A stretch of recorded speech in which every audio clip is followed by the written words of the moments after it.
Over a century ago, a tomb ship bound for China is shipwrecked and sinks. The SS Ventnor has a ghostly cargo. The remains of 499 Chinese gold miners, all packed in coffins that never made it home. The ship still lies at the bottom of the ocean, somewhere off the coast of northern New Zealand. The ship's manifest goes down with the coffins, so the names of the miners are erased from history along with their bones. But the name of one man has been preserved, Choi Su Hoi, and it still calls to his family through time. He is buried at the moment in a watery grave, and from Chinese superstition, that's not good.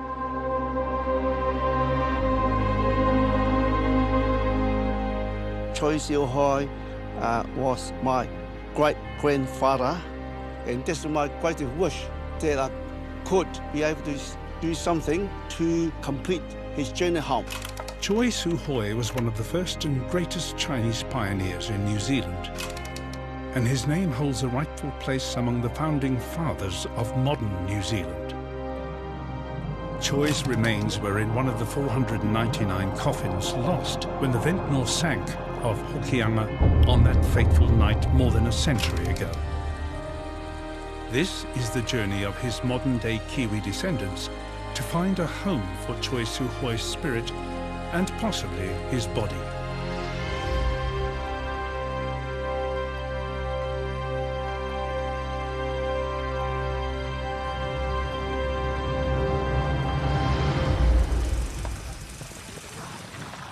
(1861), and the rush is on. Gold has been discovered in Otago's Gabriel's Gully, spurring a frenzy of gold fever felt the world over. Miners rush from Australia, the US, and Europe.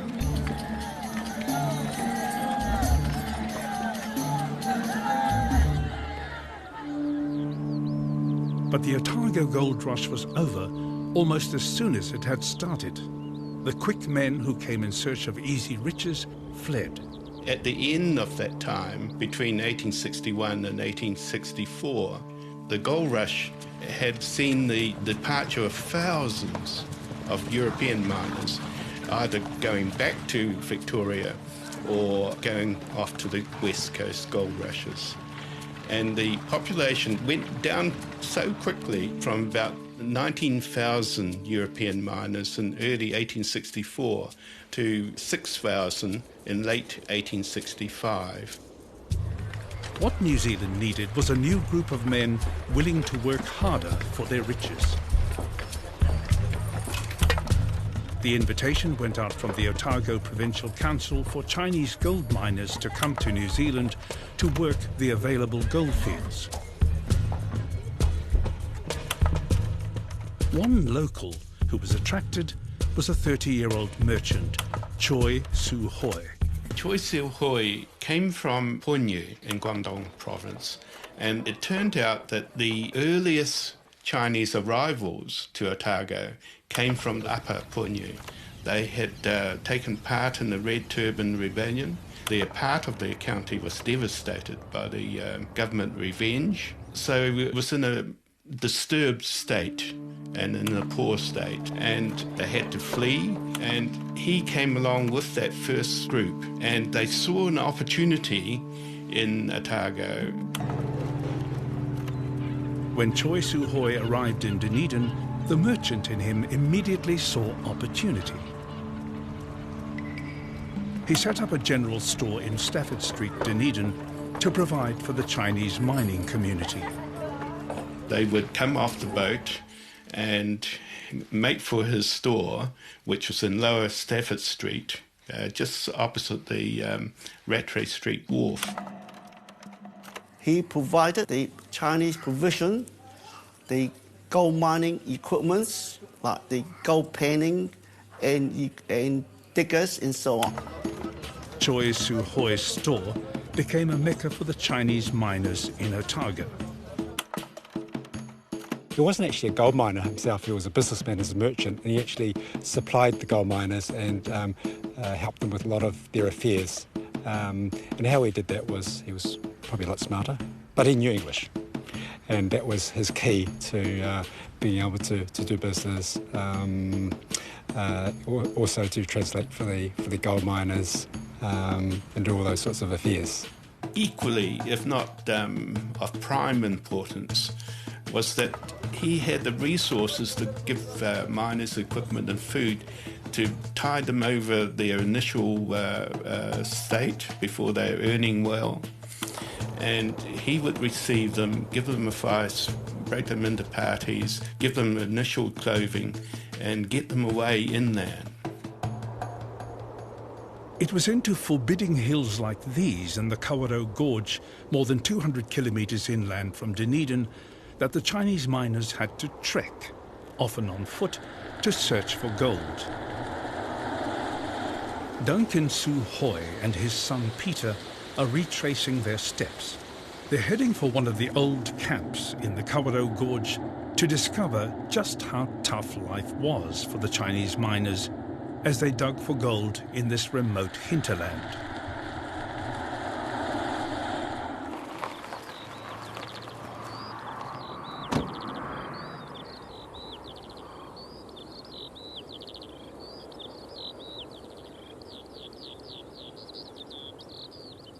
Historian Les Wong is an expert on the Chinese miners' experience in New Zealand. Hello, Les. How are you?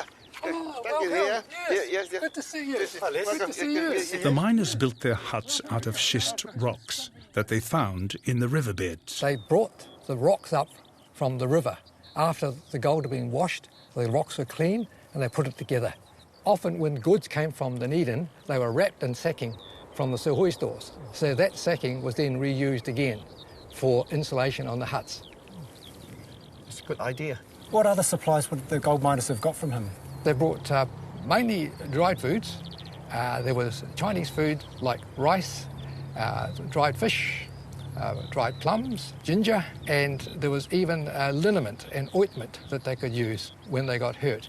But other than that, there was no medical service and only herbs that they could use to ease their pain from the hardship that they had on the goldfields. It would take 2 weeks for the Su Hoi's horse and cart to get up here from Dunedin with supplies.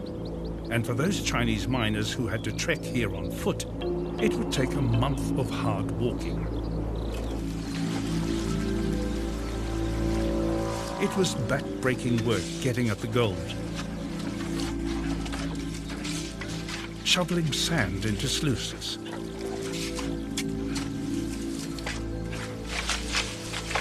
Separating the tiny grains of gold embedded in the quartz rocks. It wasn't only the work itself that was challenging. The central Otago climate was unforgiving. In summer, they could be cooking out here alive in 36-degree heat, and in winter, the opposite extreme, with temperatures dropping to as low as 20 below. Sickness was a constant companion. Those who were so sick got left behind as the others moved on, because taking them with them would have been a burden. And they starved to death and died a very lonely death. Despite the hardships on the goldfields, nobody prospered as much as the men who supplied the miners. Su Hoi was a top merchant in Dunedin, acknowledged by Europeans and Chinese alike. When they reacted against the Chinese later on, they were called Celestials and Mongolians and that kind of name, but it was always Mr. Su Hoi. He married a European woman, Eliza Prescott, and had 2 children with her.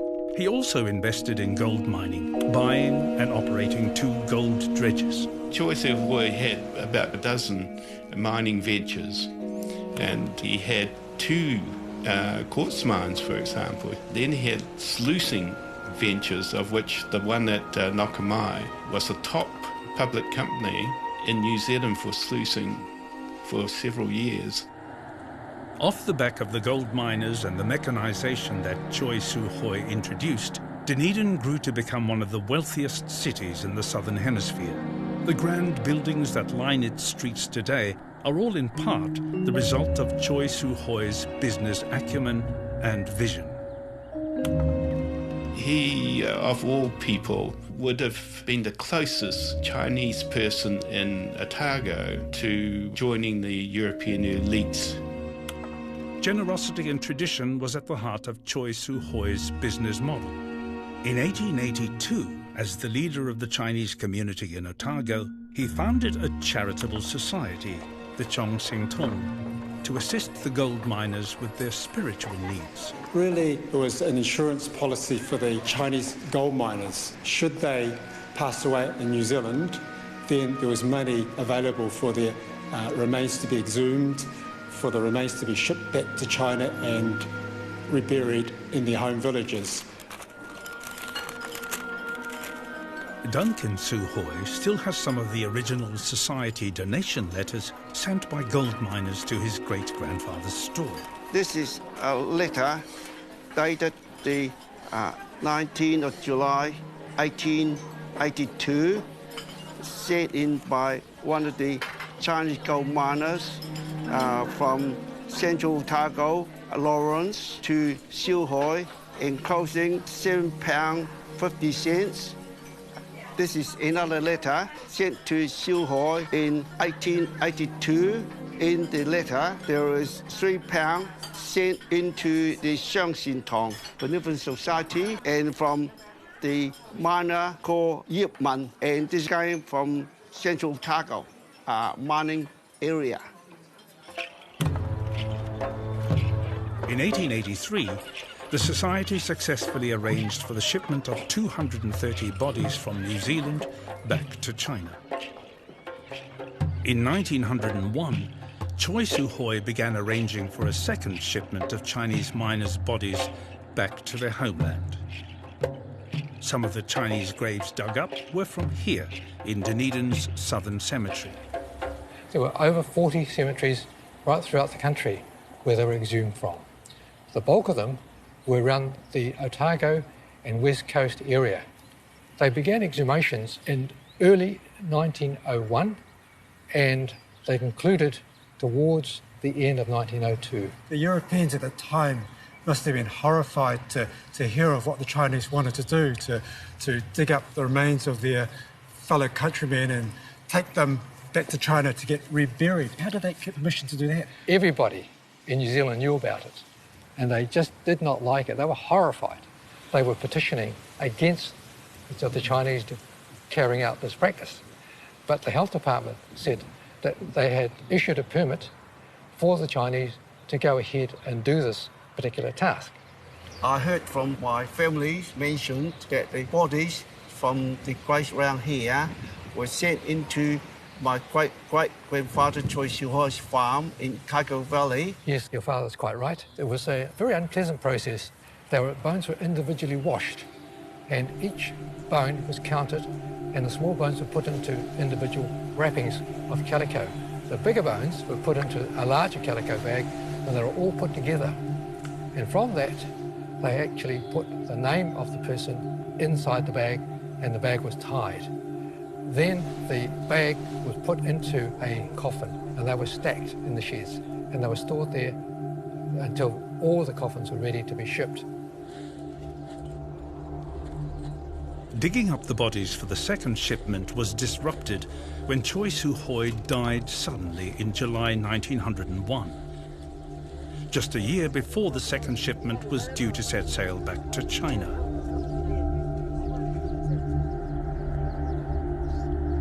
As a respected city leader, Choi Soo-hoi was given a prominent burial here in Dunedin's Southern Cemetery. His death was a major setback for the Chong Sing Tong Society's body repatriation plans, into which stepped his son, Choi Kum Poi, who took over running both the society and the shipment. The SS Ventnor, with its cargo of 499 coffins, set to sea from Wellington bound for Hong Kong on the 26th of October 1902. Choi Soo-hoi's body now was also part of the cargo. Most of the coffins were stowed below. The ship was refitted to take those Chinese coffins together with the Chinese who were supervising the voyage as well. So there were live Chinese accompanying their ancestors back to China.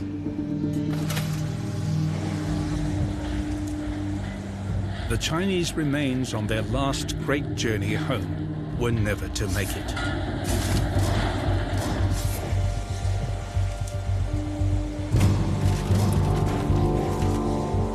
The ship struck rocks on the west coast of the North Island of New Zealand, approximately halfway up the island. The ship was far too close to the coast. The sea conditions were good, and the coast was pretty well lit. It shouldn't have happened. The captain reversed the vessel and got off the rocks. But instead of limping to the nearby port of New Plymouth, he made a fateful decision. The captain decided that the damage wasn't as severe as they thought, and they thought they could actually make it up to Auckland. But unfortunately, damage was severe, and they took on water and the boat sank off the Hokianga Heads. I believe it's 10 miles out in, I think, 150 metres of water, so it's in a very, very deep place.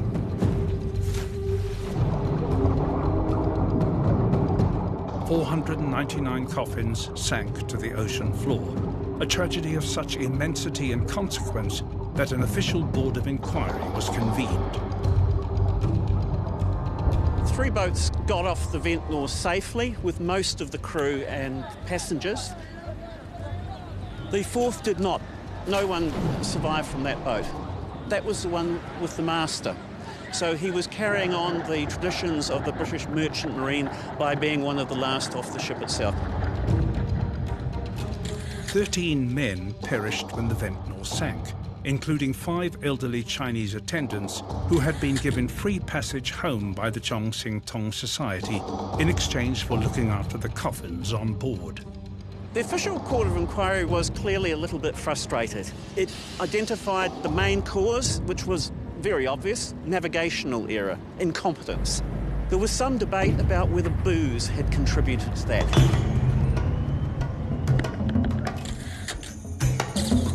The officers stood by the master and said, no sign of drinking. Many, but not all of the crew, said yes, he was known to take a drop. We could smell it on him. He was red-faced on the day. So they probably decided, seeing he was dead, in this, the way of the day, not to cancel his certificate and keep his name clear. The Chinese community in New Zealand were devastated by the Ventnor's sinking. It was especially harrowing news for Dunedin restaurateur Duncan Suhoi's family at the time. They'd lost their elder Choi Suhoi, whose coffin had gone down with the ship.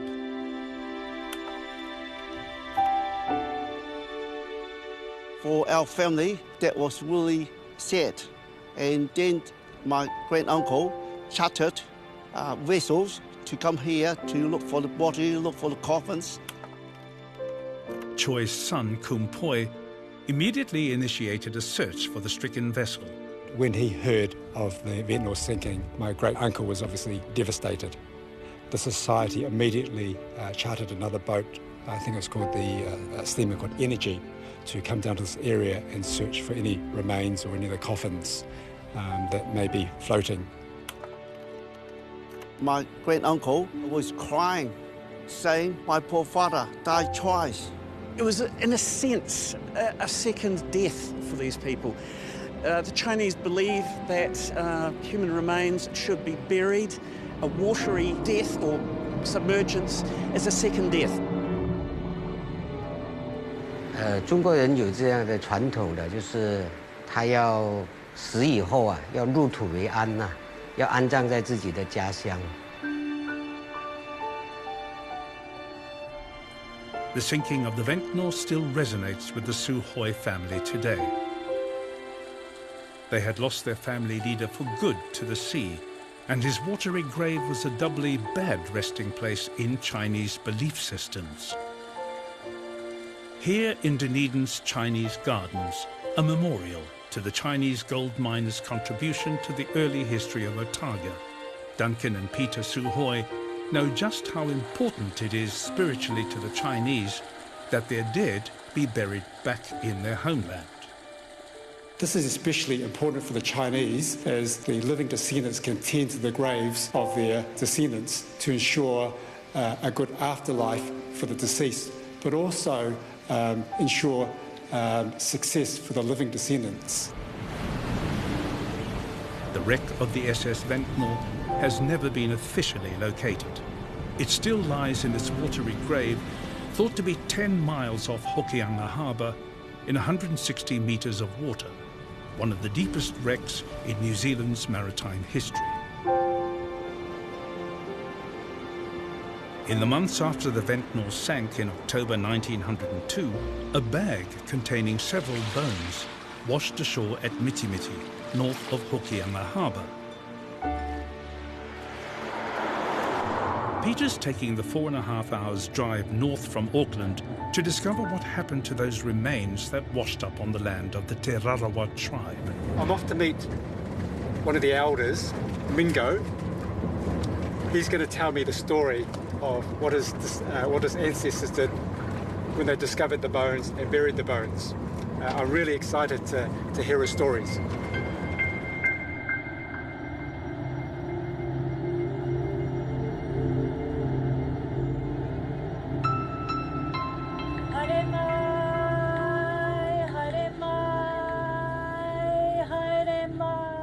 Peter is given a traditional welcome onto the marae at Mitimiti to meet tribal elder Mingo Martin. Haere mai ki te karanga o tō tātou tūpuna e. Haere mai, haere mai. Haere mai te koro wai aroha. Haere mai, haere mai. Uncle Mingo, thank you for welcoming me back onto your marae. Kia ora. Can I just ask you just a few questions about the Ventnor that sunk and the bones that washed up onto your beaches? Can you tell me how they were found and what happened to the bones? There was no roads in those days, and the beach was the main highway. And of course, they used to pick up from about 5 k's down the beach there, pick up all the cream. They would bring all the cream cans down to the beach, and this particular morning they were going up, picking up their cans, and they found these bags on the beach. They picked one up, opened it, had a look in it, and saw it was just bones. So he had no idea what was going on, where these bones came from. So they buried them in the cemetery in Rawene, which was not a Maori cemetery, but a Pākehā cemetery. One very, very good thing that's come out of it, it's brought the local Maori, who've found the bones, and the Chinese together. We respect you as people. We respect your culture. We respect your custom. It doesn't matter who they are, what colour they were. A person who's deceased is a person who's deceased, and they always respected the deceased. But we have a saying, he tangata, he tangata, he tangata. It is a person, it is a person, it is a person. We are like Chinese.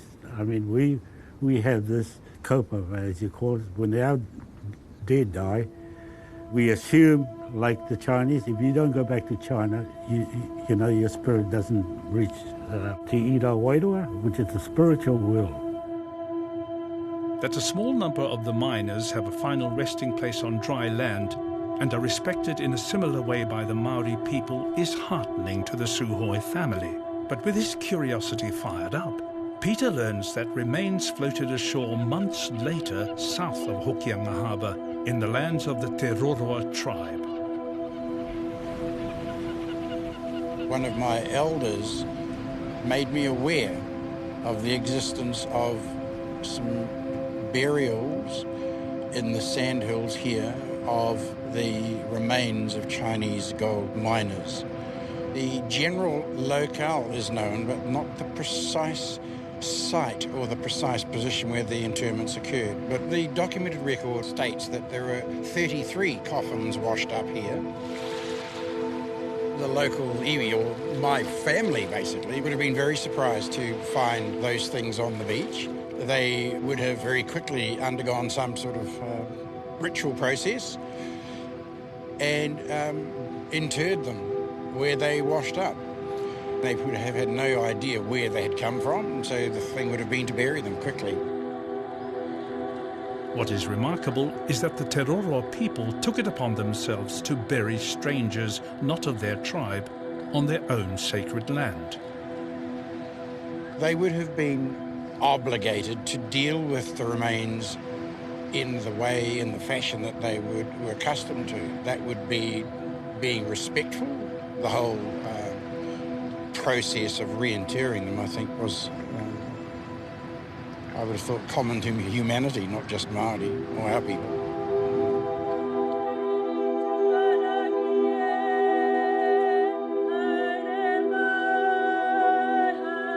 111 years after the tragic sinking of the Ventnor, the Te Roroa tribe invite more than 100 members of the Chinese community onto their marae to honour their ancestors' passing.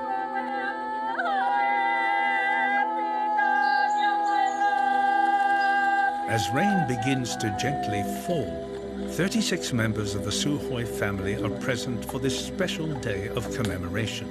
Some of them pilgrims from as far afield as Hong Kong and Australia. Welcome everybody into our beautiful marae that God has made for us today. We have our Wairua, the spirit of our ancestors and your ancestors. They're all up there, they're all looking down.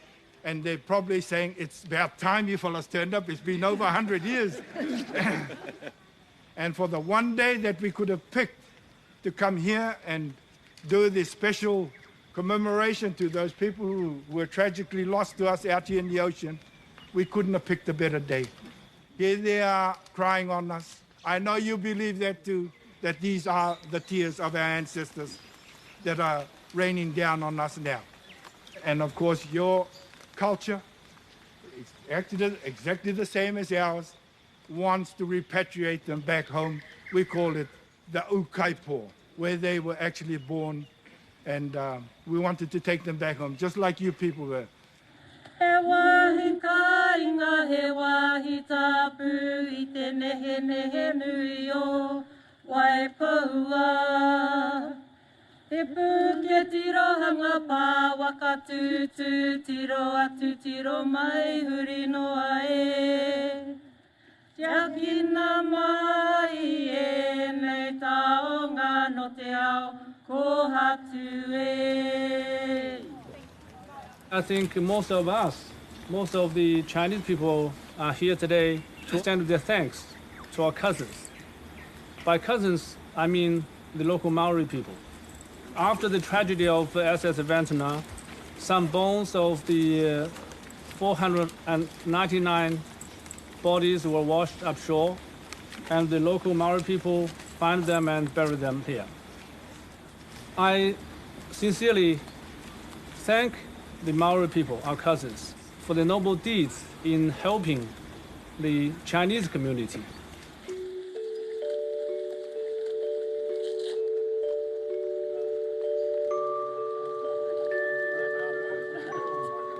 It was just such an emotional experience for us to be up here, to be the descendants of the Maori that actually buried the remains and have cared for the remains all these years. I could see that it was a relief for them to see us, and they did make mention of why did it take so long. Oh, tremendous. I felt very emotional, excited, and felt the warmth and generosity from the tribes. We have 3 generations here with me to pay respect to my great-grandfather. And somewhere, I think he would probably feel very humble and very honored or very pleased that we are here, able to be here together.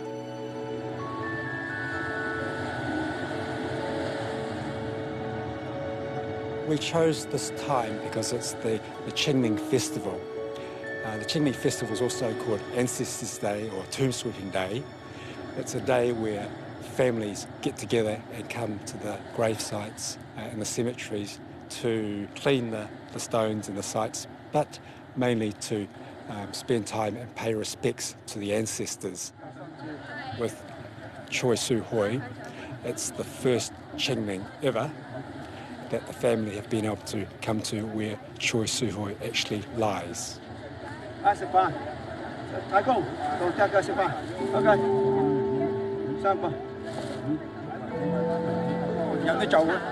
They bring offerings, they bring food, chicken, pork buns, Chinese tea and wine to offer it to their ancestors. They also offer money, they burn money so that their ancestors can have these up there in heaven.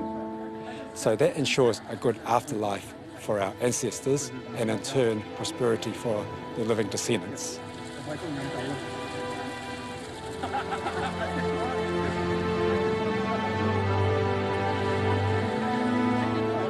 They want us back every year anyway to celebrate Qingming, and they're very happy to see us because it's important for them to tend to their deceased just as it is important for us.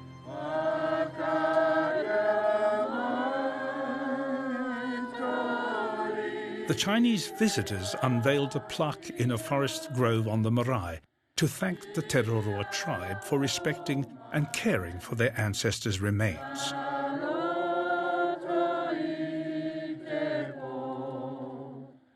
This is just another step for relationships between our Maori people and the Chinese people. It's taken over 100 years, but it's been done. They weren't forgotten, and you can imagine yourself, even in the human form, when things have been put right and done in that proper way, you too will shed tears, you know. Can't help it. So, yeah, it's huge. The spiritual side is huge in a thing like this.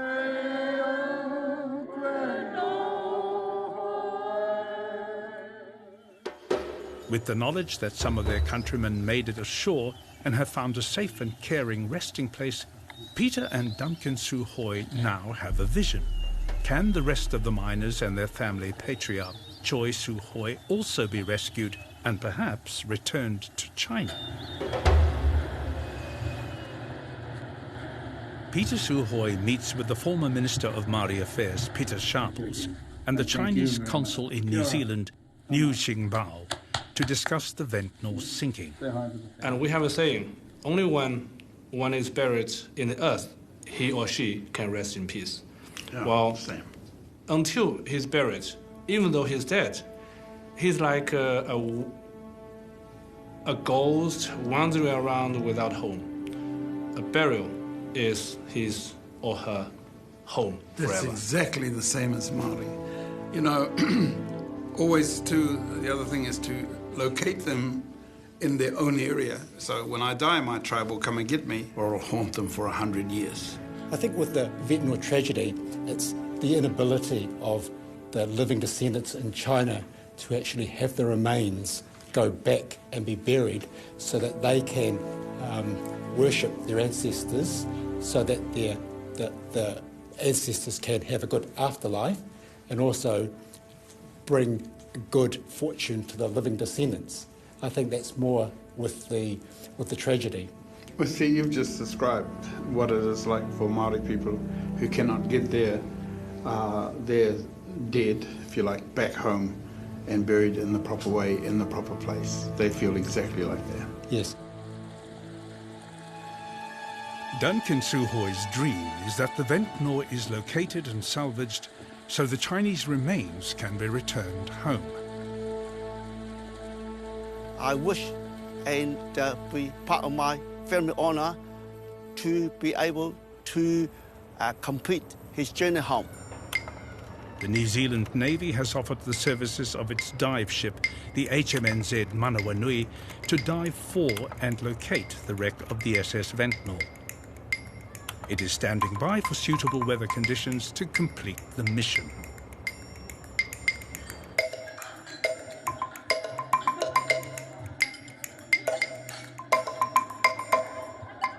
Until that day comes, Duncan Su Hoi, great-grandson of Choi Su Hoi, has one other important journey to complete.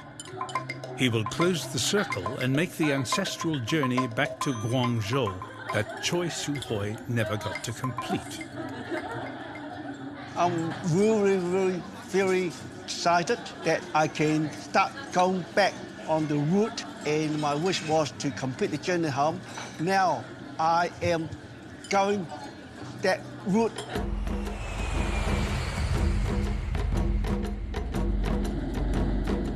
Finally, Duncan's off to China, heading for Guangzhou to commemorate with his Chinese relatives his revered ancestors' life. Wow, we finally arrived in China, in Guangzhou. Marvelous. He's taking with him his son Peter and daughter-in-law Janice to share the experience.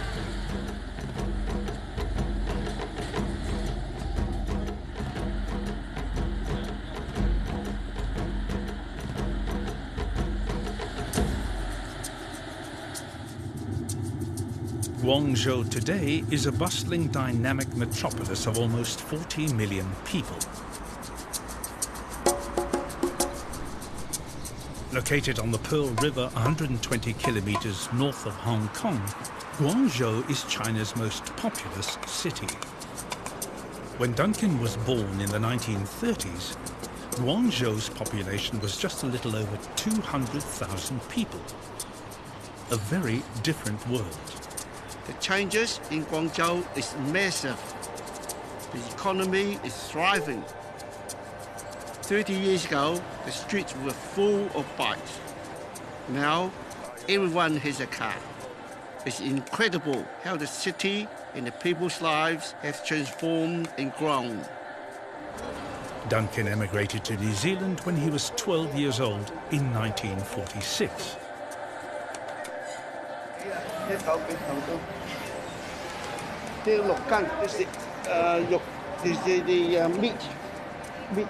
Seahorse. Seahorse is for the seahorse. It's really important to me that I'm accompanying my father back to the village for the very first time to meet some of our family, but more importantly, pay respect to our ancestors. I can see huge changes since the 70 years when I first traveled along this narrow gravel road in 1944 under the Japanese occupation. There were rice and vegetable fields stretching far and wide on both sides of this road. Today, rice is still being harvested in the fields outside the village. The urban expansion is fast approaching. Now, in 2014, I see many large farming areas have disappeared to make room for bigger villages and townships. Buildings and bikes and cars are now everywhere, eating into the countryside. I miss the clean, fresh country air, the buffaloes working in the rice fields, and the blue sky. The Su-hois have arrived in their ancestral village of Sha Kung, the birthplace of Duncan's great-grandfather, Choi Su-hoi.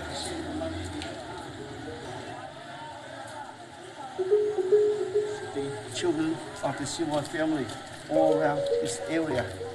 Duncan and his family's pilgrimage to their ancestral village is a time for reflection, but also one of celebration. Tonight, the Su-hois are hosting a special dinner for over 200 of their relatives from the village to mark their return and to thank them all for their support over the years.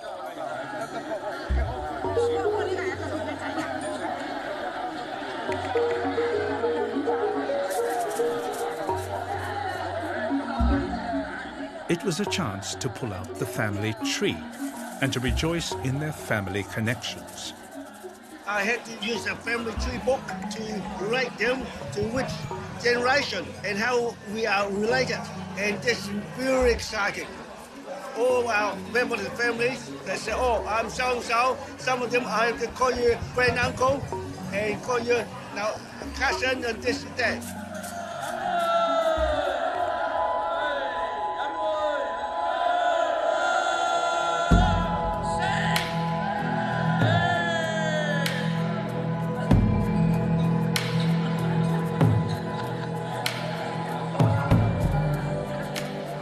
food was really delicious, especially the suckling piglets. It was good. Over 10 dishes, especially, make us very happy to see so many relatives that we have not even met before. And this is very exciting. And I'm really overwhelmed as well to see so many relatives that live in the village that I don't know. And if I've got an opportunity tonight, we'll go around and meet some more of them.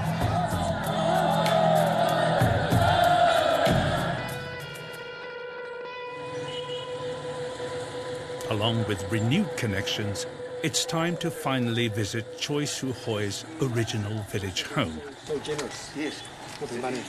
Here we are, finally arriving at our grandfather's house.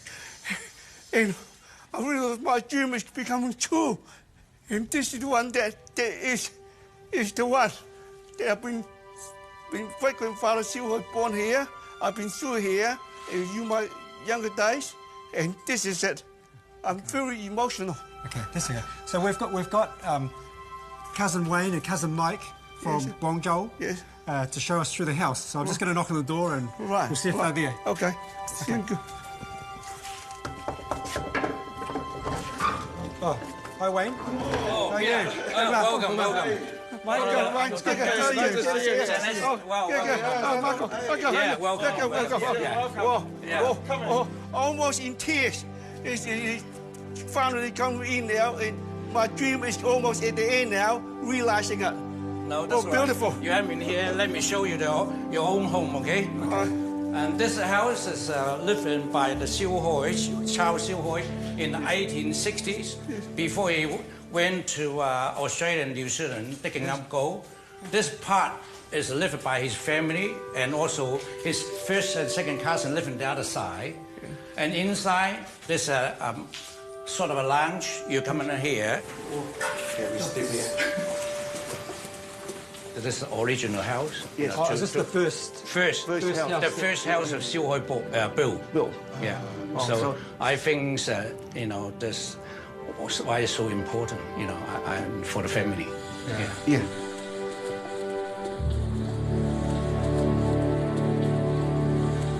Up there, there's still some of our ancestors' ashes stored in the cabinet up there.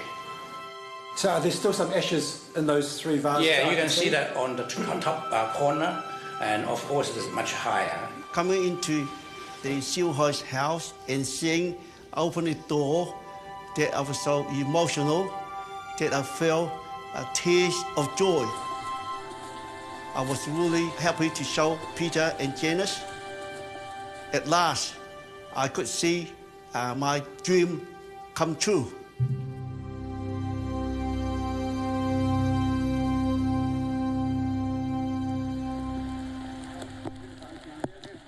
The culmination of Duncan and his family's journey has dawned. More than 40 of their Chinese relatives have arrived at Choi Su Hoi's Chinese gravesite to honour him in a Bai San ceremony. For Duncan, Peter and Janice, it is a momentous occasion.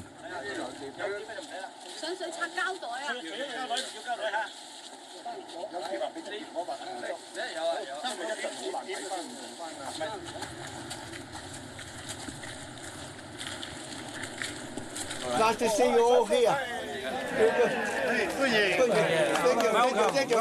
Thank you. It's been a long, long journey. We've been in Dunedin, we've been to Hokianga, and now here. It's amazing to come here. I think he'd be so happy with all the offerings that we've given him, and just us being here. Knowing that Choi Su Hoi's body was unlikely to ever return home, his Chinese relatives used a spiritual leader to lure his spirit into a funeral jar. That jar is buried here, in his Chinese grave. After a century of worry, it may be that Choi Su Hoi's spirit has been at rest all along, safe in the care of his family. Great-great-grandfather, I'm Peter and this is my wife Janice. We've flown thousands of miles from all the way from New Zealand to be here today. We pay honour to you we're here to pay our respects to you. Thank you for coming to New Zealand all those years and years ago. Had you not come to New Zealand, I would not be here today. Rest in peace.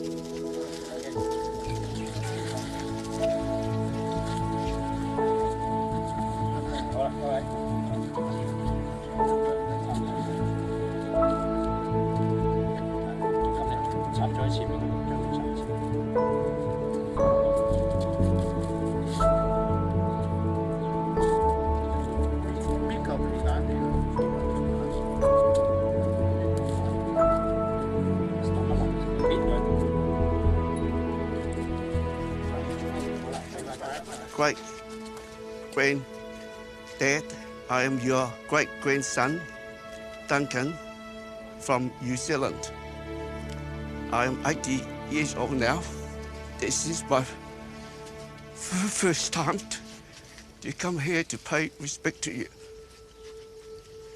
Knowing that my dream to bring you home and your Reno friends home to China and to lay you here in peace forever. I feel so honored, so proud, and so emotional. I can't hold back my tears of happiness.